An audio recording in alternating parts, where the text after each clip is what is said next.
Terima kasih Tuhan untuk sore hari ini.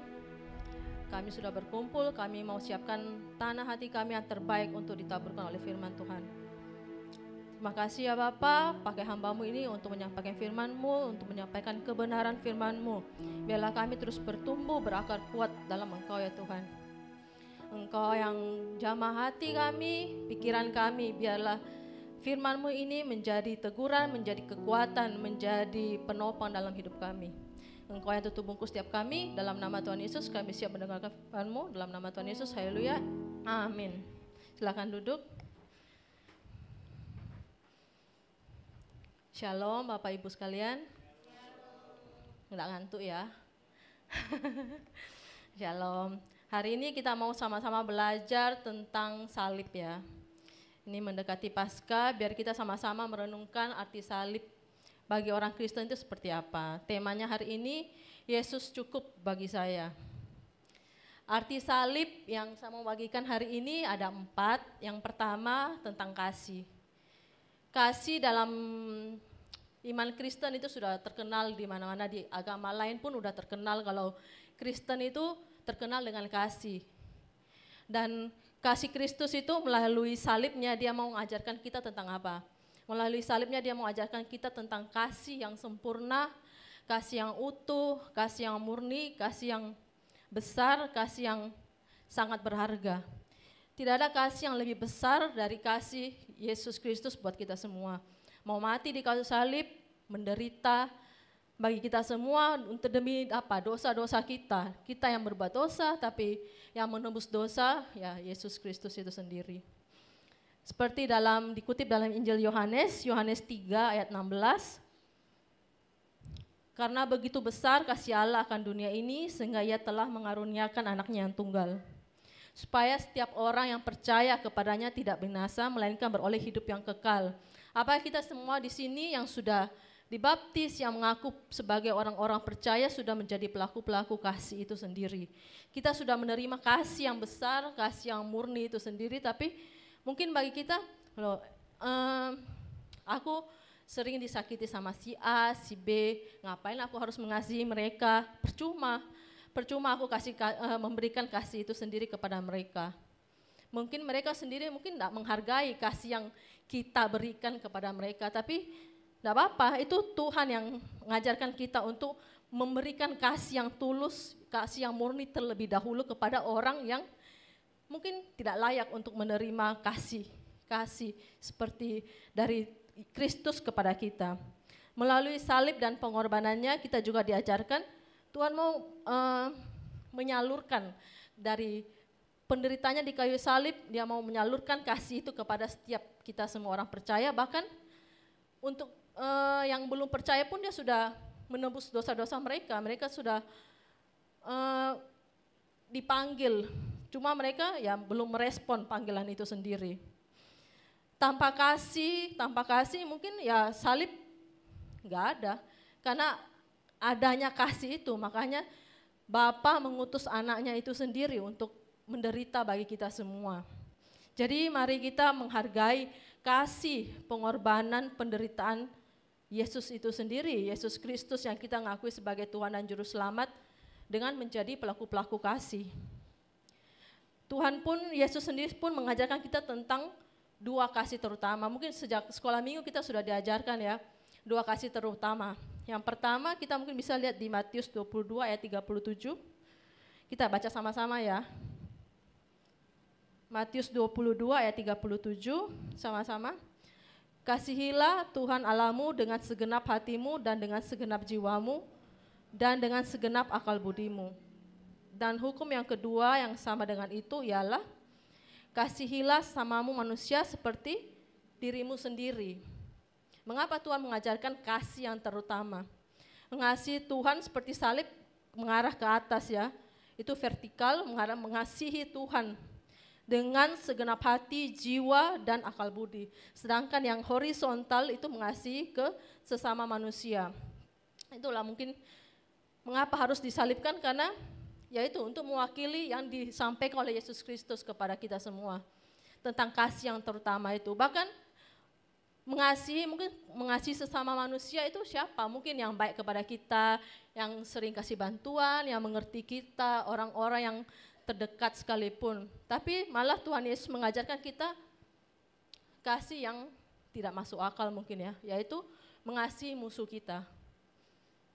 Mungkin di sini, aduh ngapain aku ngasih musuh, orang bikin capek, bikin lelah hati, bikin depresi, bikin stres orang-orang kayak gitu. Tapi ya itu, memang Alkitab mengajarkan hal yang tidak diajarkan dunia. Kalau kita diajarkan sama dengan yang di dunia, ya berarti kita sama dengan dunia. Tapi kan memang kita dilahirkan tidak sama dengan dunia, kita dipanggil beda. Kita ini anak-anak kerajaan Allah.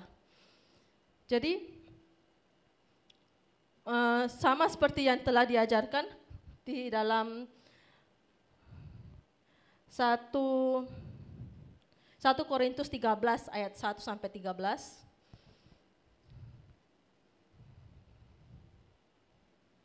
Tentang kasih ya. Ini khusus membicarakan tentang kasih. Mengapa dijabarkan begitu detail kasih? Satu kata kasih tapi penjelasannya sangat panjang. Memang tidak mudah. Kasih itu ya aku mengasihi kamu, tapi kelakuannya, tindakannya belum tentu melakukan kasih. Karena kasih mungkin gampang, aku mengasihimu, tapi buktinya mana? Enggak ada. Ke sekeluarga mungkin enggak ada, apalagi ke musuh, mana mungkin. Padahal yang diajarkan oleh Tuhan, mengasihi sesamamu manusia, bahkan ke musuh-musuhmu juga. Jadi kita baca sama-sama ya, 1 Korintus 13 ayat 1 sampai 13.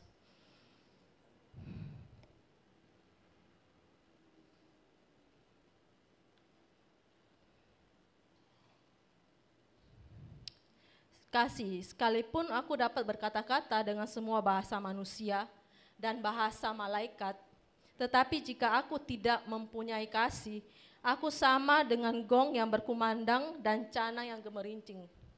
Sekalipun aku mempunyai karunia untuk bernubuat dan aku mengetahui segala rahasia dan memiliki seluruh pengetahuan, dan sekalipun aku memiliki iman yang sempurna untuk memindahkan gunung, tetapi jika aku tidak mempunyai kasih, aku sama sekali tidak berguna. Dan sekalipun aku membagi-bagikan segala sesuatu yang ada padaku, bahkan menyerahkan tubuhku untuk dibakar, tapi jika aku tidak mempunyai kasih, sedikit pun tidak ada faedahnya bagiku. Kasih itu sabar, kasih itu murah hati, tidak cemburu, ia tidak memegahkan diri dan tidak sombong. Ia tidak melakukan yang tidak sopan dan tidak mencari keuntungan diri sendiri. Ia tidak pemarah dan ia tidak menyimpan kesalahan orang lain. Ia tidak bersuka cita karena ketidakadilan, tetapi ia bersuka cita karena kebenaran. Ia menutupi segala sesuatu, percaya segala sesuatu, mengharapkan segala sesuatu, sabar menanggung segala sesuatu. Kasih tidak berkesudahan, nubuat akan berakhir, bahasa roh akan berhenti, pengetahuan akan lenyap. Sebab pengetahuan kita tidak lengkap dan nubuat kita tidak sempurna. Tapi jika yang sempurna tiba, maka yang tidak sempurna itu akan lenyap.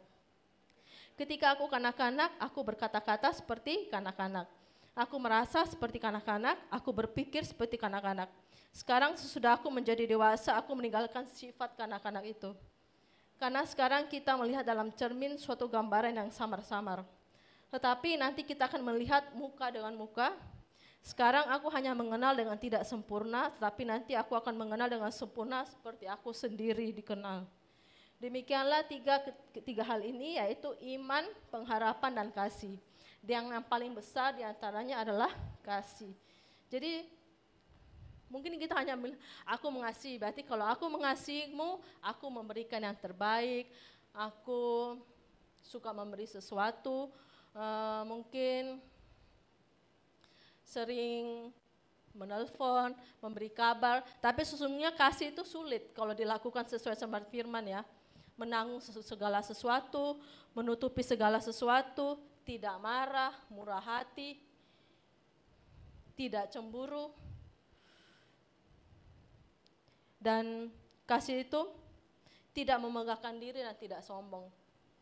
Pada dasarnya mungkin semua orang itu memiliki ego sendiri, kesombongan diri sendiri, tapi gimana caranya kita mengasihi orang lain tapi tidak mengeluarkan ego itu untuk kepentingan kita sendiri, itu sulit. Karena masing-masing kita pasti ada keegoisan sendiri masing-masing. Yang pasti akan didahulukan mementingkan diri sendiri. Tapi itulah, kalau Tuhan yang mengajarkan kita sesuatu, sepertinya kelihatannya gampang. Tapi ketika kita melakukan dengan firman, ya, pas kondisi kenyataan nyata, kena masalah, kena teman yang mungkin kok main belakang, kok ngomongin saya dan keluarga jelek atau apa, bisa nggak kita mengasihi orang itu? Seperti tutup mata, tutup telinga, tapi hati tetap melakukan yang benar. Apa kita bisa seperti itu? Itu yang diajarkan oleh Tuhan kepada kita. Itu yang diajarkan oleh Dia di atas kayu salib. Tuhan menutupi segala dosa-dosa kita, supaya apa? Kita beroleh hidup yang kekal. Tidak mati karena dosa. Kecuali kita sendiri mau tetap hidup dalam dosa itu sendiri. Yang kedua tentang kesetiaan. Kasih dan kesetiaan itu tidak bisa dipisahkan ya. Di Alkitab pun menuliskan lebih dari 3 kali kasih setia, kasih dan setia. Ketika kita sudah mengasihi seseorang, kita pasti setia. Mengasihi dengan tulus ya, bukan karena dengan aku dikasih ini, makanya aku loyal ke dia. Karena aku dipuji-puji, makanya aku loyal. Kasih yang tulus, pasti dia mengutamakan kesetiaan. Dia tidak akan mengkhianati kasih itu sendiri. Seperti dalam 1 Tawarik 16 ayat 34, ini beberapa kali disebutkan kasih setia. Pertama, bersyukurlah kepada Tuhan sebab Ia baik. Bahwasanya untuk selama-lamanya kasih setianya. 1 Tawarik 16 ayat 41, syukur bagi Tuhan bahwasanya untuk selama-lamanya kasih setianya. Di 2 Tawarik 5 ayat 13. Sebab Ia baik bahwasanya untuk selama-lamanya kasih setianya. 2 Tawarik 7 pun ayat 3 mengatakan sebab Ia baik bahwasanya untuk selama-lamanya. Kita sudah tahu bahwa ketika Alkitab menuliskan lebih dari 1 kali, 2 kali, 3 kali, berarti itu merupakan penekanan yang ingin disampaikan dalam Alkitab itu sendiri. Oleh firman itu sendiri, bahwa kita diajarkan untuk tahu bahwa kasih dan setia itu melekat satu sama lain. Ketika Yesus mengasihi kita, mengampuni dosa kita, Dia selalu mau mengajarkan kita bahwa ini loh, saya Tuhan yang tidak pernah meninggalkan kita meskipun kita sering melakukan dosa. Mungkin dosa, ada yang bilang dosa putih, dosa kecil, dosa besar. Dosa tetap sama aja, tetap tidak ada yang kecil, nggak ada yang besar. Mungkin sanksinya yang besar atau yang kecil, tapi dosa pada dasarnya ya sama, tetap dosa. Dan Tuhan ini mengajarkan bahwa saya adalah Tuhan, akulah Tuhan yang setia kepada umatku sendiri. Itu yang Dia mau ajarkan kepada kita, biar kita yang umat-umatnya ini lihat panutan contoh itu dari Yesus Kristus itu sendiri. Ketika kita mungkin dikhianati, dikucilkan sama keluarga sendiri, tidak dianggap sama mungkin pelayan-pelayan Tuhan, tapi lihat Tuhan sendiri pun tidak dianggap sama orang-orang yang mungkin sudah ditebus dosanya sama Dia. Kadang kita sebelum kita dibaptis, kita sebelum menerima keselamatan itu, kita pun sebenarnya sudah menyakiti Tuhan. Tapi Tuhan tetap setia untuk memanggil kita, ayo baca Alkitab, ayo ibadah, ayo puji Tuhan, ayo tetap jaga jam-jam doa,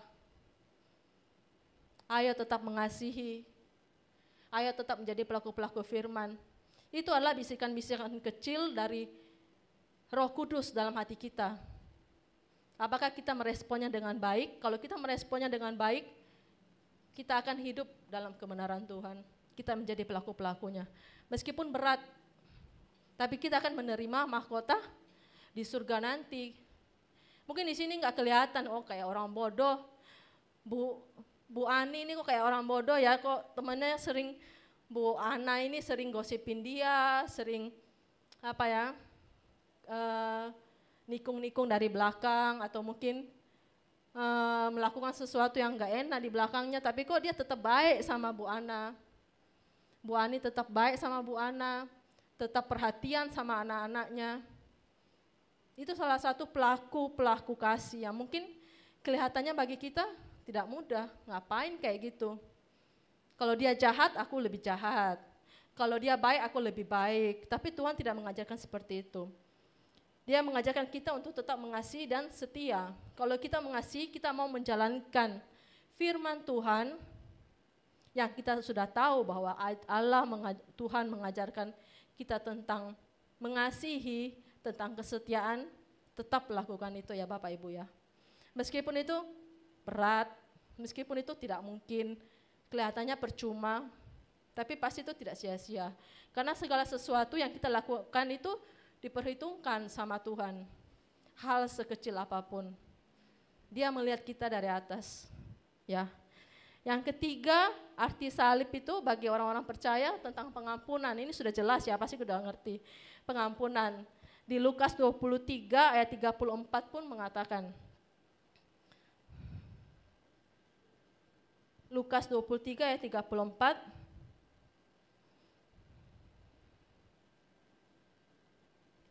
Yesus berkata, "Ya Bapa, ampunilah mereka sebab mereka tidak tahu apa yang mereka perbuat." Di atas kayu salib Tuhan pun sudah mengampuni kita.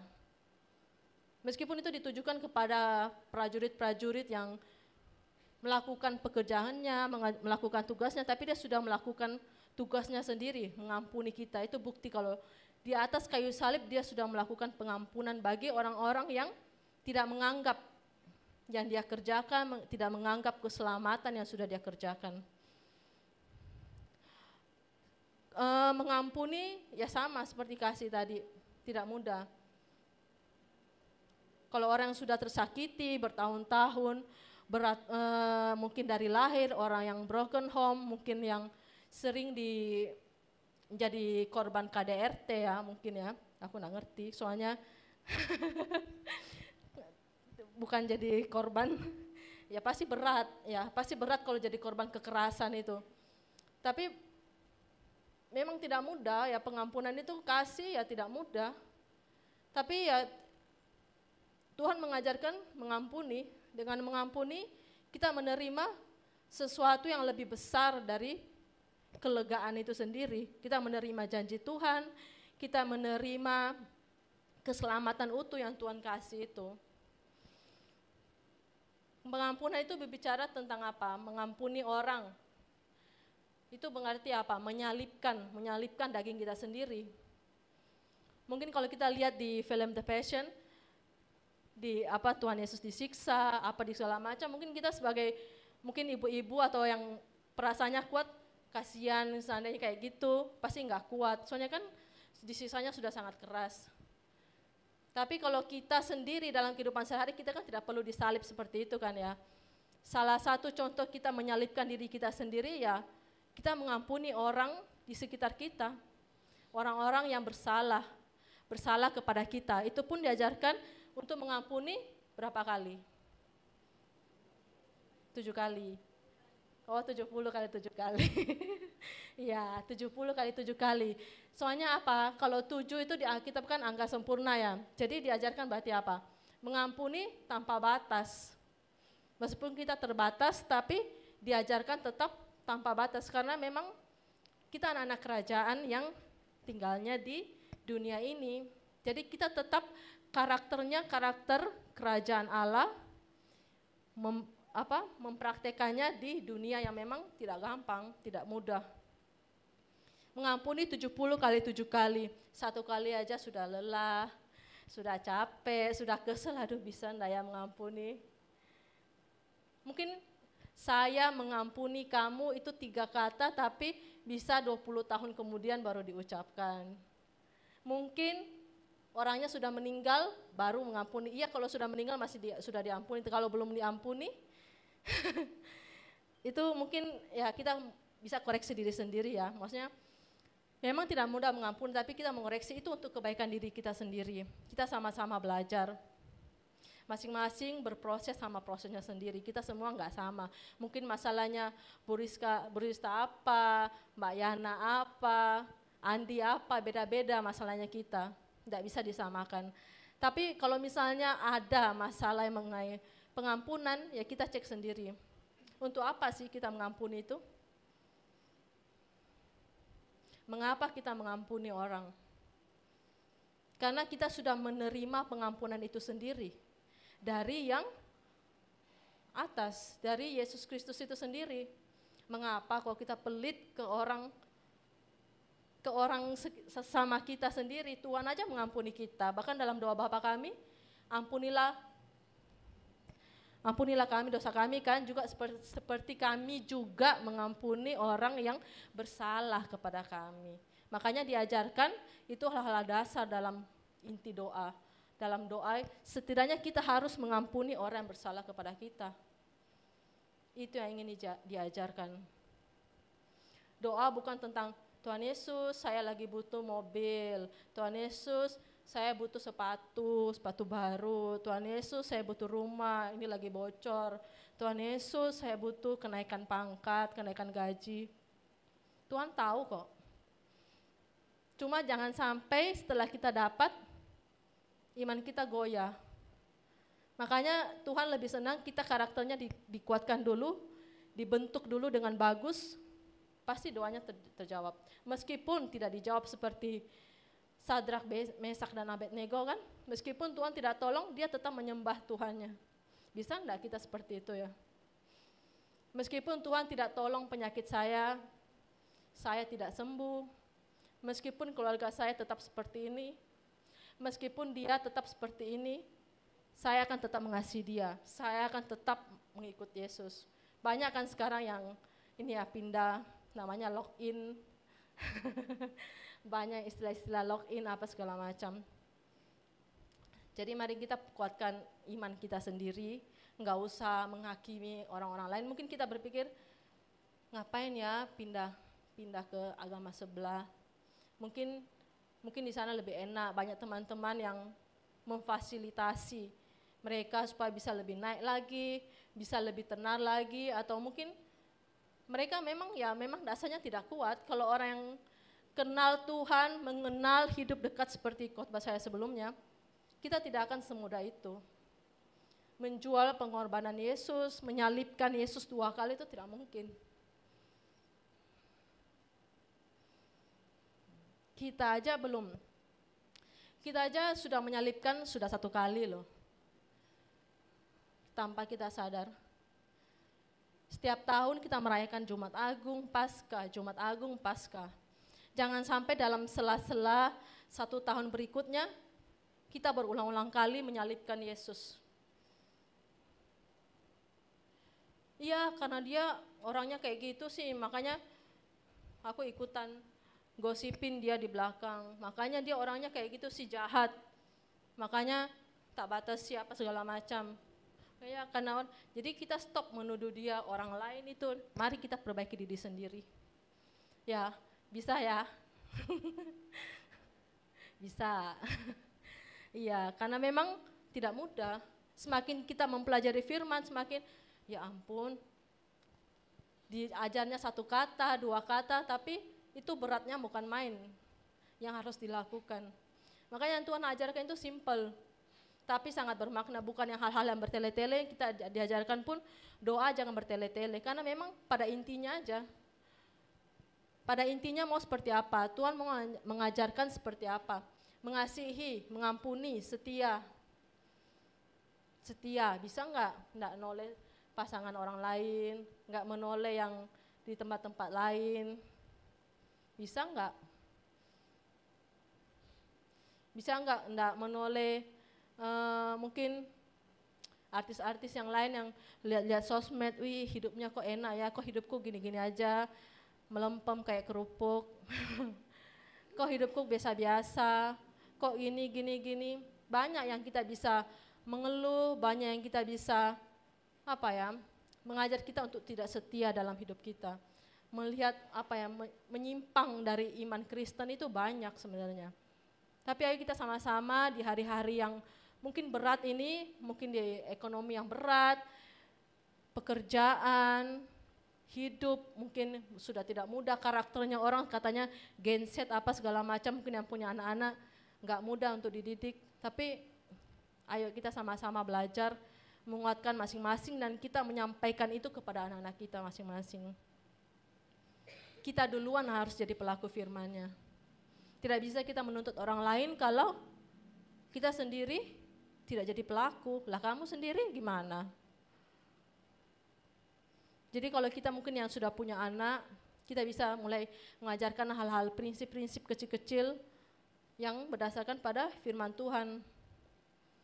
Biar mereka bertumbuh di masa-masa yang akan depan itu sudah kuat karakternya, bukan yang lembeng-lembeng, bukan yang aduh temanku ini nanti bunuh diri, nanti depresi, nanti dikit-dikit ke psikiater kayak gitu.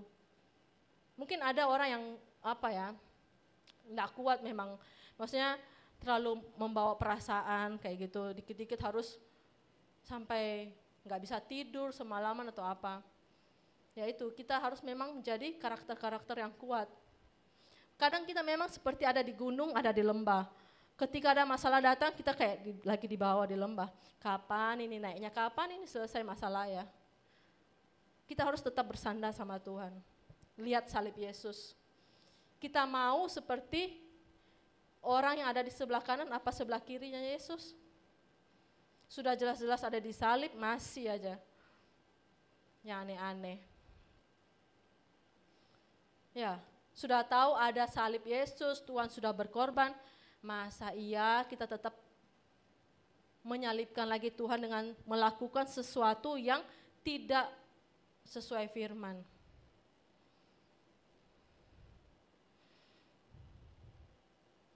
Ketika kita diajarkan tentang pengorbanan Tuhan di kayu salib, itu pun termasuk dalam ketaatan Yesus kepada Bapaknya sendiri. Mana? Tuhan. Ya Tuhan mengatakan, Yesus mengatakan bahwa dia sendiri sudah melakukan apa yang diperintahkan Bapa kepada dia. Dia pun setia, taat kepada Bapa. Yang mulia, yang kudus saja taat. Masa kita enggak? Mungkin ada yang bilang, iya kan dia anaknya Tuhan, dia kan 100% Allah, 100% manusia lah kita. Manusia manusia utuh. Maksudnya ada kedagingan yang kuat, rohnya ya kadang lemah, kadang kuat. Tapi ya kita bisa kok. Sama-sama saling menguatkan, makanya kita harus bertumbuh dalam lingkungan yang bagus, yang positif. Ketika kita sudah lihat lingkungan kita sudah enggak bagus, mungkin kita bisa bawa dalam doa, tapi mungkin kita bisa menjaga komunikasi biar kita tidak sampai masuk dalam komunikasi itu merusak diri kita sendiri. Pergaulan yang buruk merusak kebiasaan yang baik. Jangan sampai kita yang sudah awal-awalnya menggebu-gebu, bagus, pelayanan bagus, ketemu teman yang sukanya nongkrong-nongkrong gak jelas, nongkrong-nongkrong terus mesol, ngomong kotor, apa segala macam, akhirnya apa? Mulai geser. Pelayanannya nggak bisa. Pelayanan nggak bisa karena harus ada pestanya teman, ada teman ulang tahun. Itu kadang lingkungan yang membawa kita sendiri, yang kita pilih sendiri yang membawa kita terjebak dalam situ. Kita kan manusia seperti yang tadi disampaikan oleh Pak Martin, kita mempunyai free will ya, kebebasan. Kalau kita punya free will, ayo kita pakai yang benar. Karena kita ini anak-anak kerajaan Allah. Ayo kita jadi contoh yang benar. Anak-anak kerajaan itu nggak mungkin kan, misalnya anak presiden, Kaisang, duduk-duduk sembarangan, apa segala macam, ngomong yang tidak jelas. Melakukan sesuatu yang mempermalukan bapaknya. Kalau anak-anak kerajaan ya kelakuannya seperti anak kerajaan, melakukan sesuatu yang mulia, yang bagus, yang bisa menjadi panutan, menjadi teladan. Itu baru anak kerajaan Allah. Mungkin kita sama-sama, mungkin ada yang baru masuk menerima Tuhan Yesus sebagai Tuhan dan Juru Selamat. Ya ayo kita sama-sama mengerjakan karya keselamatan itu. JPM membantu kita semua untuk sama-sama bertumbuh dalam Tuhan, berakar kuat. Saya selalu berdoa biar jemaat-jemaatnya di sini berakar kuat dalam Tuhan Yesus. Kalau kita cuma bertumbuh ke atas tapi akarnya nggak kuat, gampang roboh. Tapi kalau kita akarnya kuat, pohon yang gede kalau akarnya kuat, dia tidak akan cepat tumbang. masalah apapun, karena memang ada yang bikin masalah sampai mungkin teman kerja, atasan, apa segala macam, yang bikin kita stres minta ampun, mungkin sampai nggak bisa makan, nggak bisa tidur. Tapi ya itu, ayo kita terus berakar kuat dalam Kristus. Lihat salibnya, ya, lihat salib Tuhan, lihat kasih-Nya, lihat kesetiaannya, lihat pengampunan yang Dia sudah kasih kita. Jadi mari kita sama-sama, yang pertama tentang kasih, menjadi pelaku kasih dalam segala aspek kehidupan kita, apapun itu. Ketika kita diajak untuk mungkin melakukan sesuatu yang tidak baik, kita pikir lagi, Tuhan Yesus senang gak ya atas perbuatannya kita ini? Kalau Dia egois, Dia selingkuh, masa aku selingkuh juga? Ya sama dong sama Dia. Kalau Dia pemarah, egois, suka ngomong kasar, masa aku juga ngomong kasar? Sama dong sama Dia. Jadi kita harus tetap melakukan firman itu sendiri. Kasih seperti itu. Yang kedua, setia. Menjadi orang setia dalam menjaga iman kita kepada Kristus. Menjaga iman itu mungkin sekarang tidak mudah, tapi mungkin kalau kita hidup mungkin yang di ibu kota yang lebih gemerlap, mungkin itu lebih godaannya lebih besar ya. Saya nggak tahu kalau di Jakarta, di tempat-tempat yang lebih gede itu imannya godaannya seperti apa. Makanya kita harus berakar kuat biar iman kita itu terus bertumbuh, membantu kita untuk mengenal Yesus yang sebenarnya seperti apa. Orang Kristen itu seperti apa sih? Kristus itu seperti apa sih? Kristen itu apa? Pengikut Kristus. Jadi jangan sampai kita disebut orang Kristen tapi pengikut yang lain, pengikut duniawi. Pengikut Kristus ya harus jadi pengikut Kristus.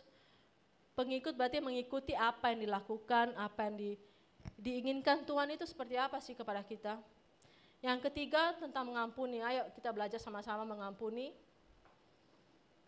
Biar di tahun ini kita menerima janji-janji Tuhan yang lebih besar lagi dalam hidup kita. Ya mungkin sekarang karena kita belum mengampuni secara tuntas, secara tulus, masih ada ya wes lah, itu masih belum ya, kayak terpaksa.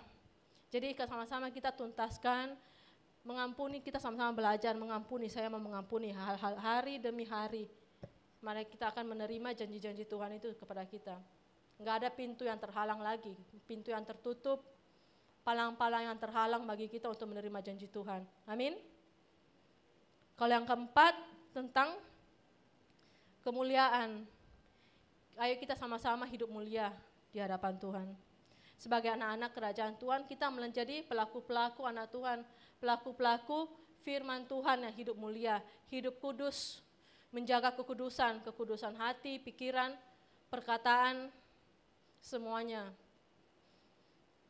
Kita dituntut untuk menjadi sempurna seperti Kristus itu sempurna. Ya, jadi jangan kita menyalibkan lagi Yesus 2 kali, cukup 1 kali aja. Jadi setiap Jumat Agung, Paskah, kita mengenang, kita mengucap syukur.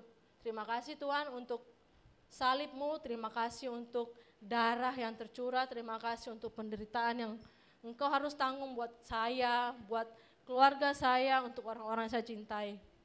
Saya mau menjadi pelaku-pelaku firman-Mu. Gitu ya. Bukan nanti Jumat Agung baru menangis-nangis, ya Tuhan maaf ya, saya masih dalam keterikatan ini. Maaf ya Tuhan, saya masih belum bergerak dari dosa yang Dia sudah tahu jelas-jelas itu dosa. Padahal ya pelayanan, padahal ya menjadi pekerja di gereja mungkin. Tapi setiap tahun masih aja terus bergumul di hal yang sama. Ayo kita sama-sama mulai hari ini setelah menerima firman Tuhan, kita sama-sama melangkah. Melangkah kecil aja enggak apa-apa kok, enggak langsung disuruh lompat ke depan gitu enggak apa-apa. Firman Tuhan juga mengajarkan kita untuk jalan setapak demi setapak. Yang penting apa? Ada perubahan, ada proses. Setiap proses itu pasti dihargai sama Tuhan. Ya, percaya, amin. Jangan takut, mungkin saya dulu misalnya ya, perokok. Dulu satu dus mungkin satu hari. Tapi sekarang masih 5 batang satu hari. Ya oke. Tapi ayo kita berubah lebih baik lagi. Jangan merokok, stop gitu. Kita melakukan sesuatu yang ada gunanya, ada manfaatnya. Bergerak dari keterikatan itu sendiri. Kita terikat sama apa?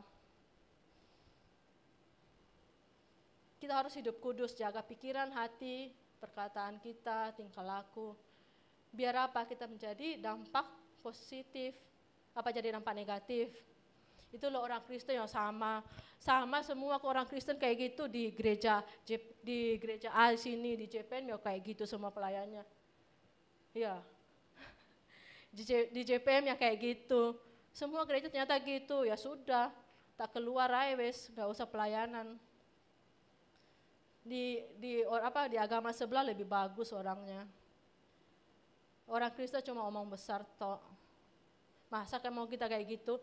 Berarti kita mempermalukan Yesus Kristus sendiri dong. Percuma Yesus sudah disalib, sudah diolok-olok kok. Tuhan kok disalib. Padahal memang ya kalau di orang yang Ibrani, orang Yahudi, salib itu mengartikan apa? Penderitaan, sesuatu yang memalukan karena penjahat besar yang disalib. Sedangkan Yesus apa? Menanggung dosa-dosa kita. Menanggung dosa-dosa penjahat, bukan yang jahat. Jadi ayo kita lebih menghargai salib Kristus itu sendiri. Ya, dari 4 poin itu, kasih, kesetiaan, pengampunan, dan kemuliaan. Ayo kita sama-sama bergerak dari itu. Tidak apa-apa. Setiap hari ayo kita sama-sama belajar firman, biar kita mengerti salib Kristus itu tentang apa. Jangan sampai cuma di KTP kita agama Kristen. Nantilah muncul di hari Natal, Jumat Agung, Paskah. Ya. Tapi setiap hari kita benar-benar jadi orang Kristen, bukan sekedar agama di KTP biar agamanya enggak di-strip gitu. Ya. Ayo kita sama-sama menjadi pelaku-pelaku kasih itu sendiri, kesetiaan. Tuhan sayang sama kita. Meskipun kita berdosa, ya, meskipun kita sudah tahu Tuhan menyalibkan kita tetap berbuat dosa, Tuhan masih menunggu kita kok untuk bertobat. Dari keterikatan kita, dari masa lalu kita yang sampai sekarang, mungkin sampai masa sekarang masih belum lepas-lepas itu. Tuhan masih tunggu kita untuk bertobat, untuk berbalik. Tuhan menunggu kita untuk benar-benar hidup dalam kasih-Nya, menjadi pelaku-pelakunya. Ya, Bapak Ibu, ayo kita sama-sama menghargai kasih Kristus, kembali ke pelukan Bapa. Bapa menyayangi kita semua. Ayo mari kita panggil kembali WL sama singer. Yesus saja cukup bagi kita. Karya Yesus, salibnya, pengorbanan Dia, itu sudah cukup bagi kita. Itu sudah melambangkan kasih yang sempurna, kasih yang utuh, kesetiaan Tuhan bagi umatnya.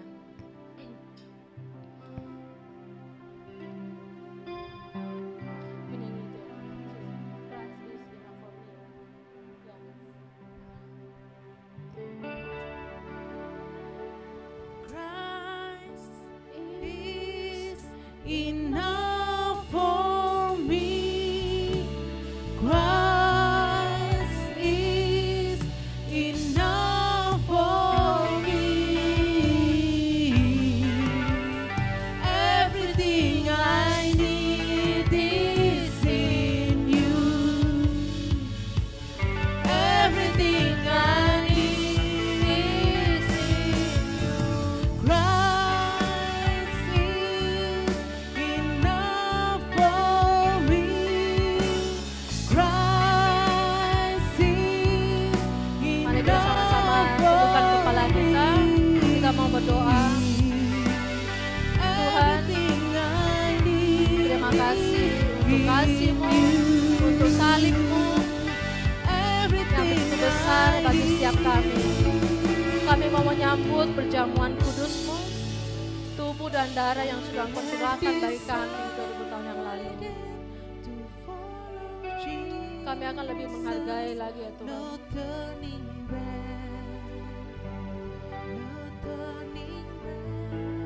Kami akan menjadi pelaku kasih, menjadi orang-orang yang setia, orang-orang yang berhati mulia, menjadi pelaku-pelaku anak kerajaan surga. Biarlah dengan firman ini kami terus mau bertumbuh, menjalani proses-proses yang kami alami setiap harinya dengan lebih kuat, lebih mengandalkan Engkau ya Tuhan. Kami tidak mau menyalibkan Engkau 2 kali lagi.